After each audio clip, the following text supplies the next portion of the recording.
Bonjour Clément, bonjour Antoine. Bonjour. Merci d'accueillir les ballons dans la course pour cette semaine un peu exceptionnelle puisque nous allons passer la semaine avec vous ici au Micro-Zoo en plein cœur des remparts d'Intramuros. Alors on va faire un petit peu l'historique de ce qui vient de se passer depuis quelques semaines puisque le Micro-Zoo a repris ses lettres de noblesse et est arrivé enfin ici. Alors 22 juin, donc c'était l'inauguration.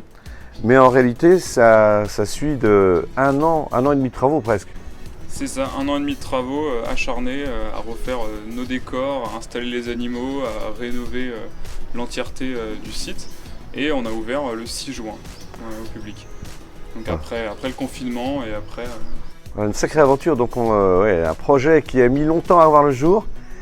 Avec en plus, comme on le sait, une disparition qui a en plus entaché cette belle aventure. Mais vous n'avez rien lâché, vous êtes là et puis vous nous offrez vraiment un lieu magnifique qu'on va inviter nos amis à venir découvrir tout au long de la semaine. En plus, on aura un cadeau à offrir à chaque personne qui aura la bonne réponse, mais ça, on en reparlera dans les prochains épisodes. Antoine, donc sacrée aventure quand même.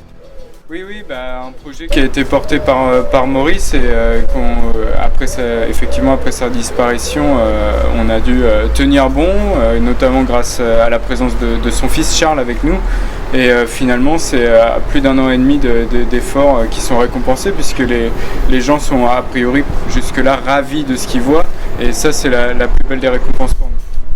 Voilà, une aventure humaine, une aventure... avec toute une équipe.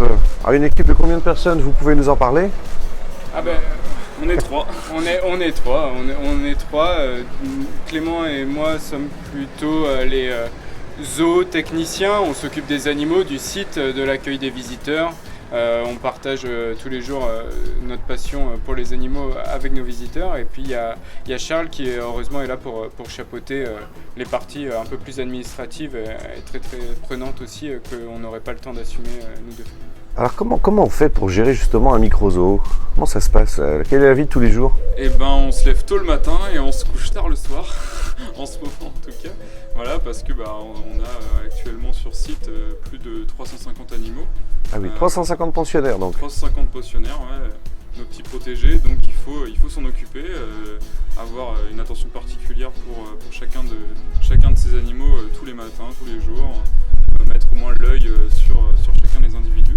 Donc ça prend du temps, mais voilà, on le fait avec plaisir, on s'accroche, et puis c'est notre passion depuis toujours, donc... faire de sa passion son métier quand même, il y a rien de mieux, c'est un bonheur.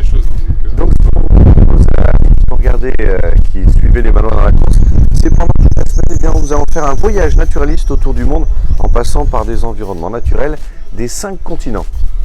C'est ce que vous proposez, les gars, c'est ça? C'est bien ça, un tour du monde. C'était l'idée, ouais. Partir de Saint-Malo, parce que c'est une terre de voyageurs, une ville de départ de grands explorateurs, et partir pour explorer le monde, mais le monde vivant et le monde qui nous passionne, le monde naturel, et notamment découvrir des animaux. Eh bien c'est parti messieurs, on vous suit.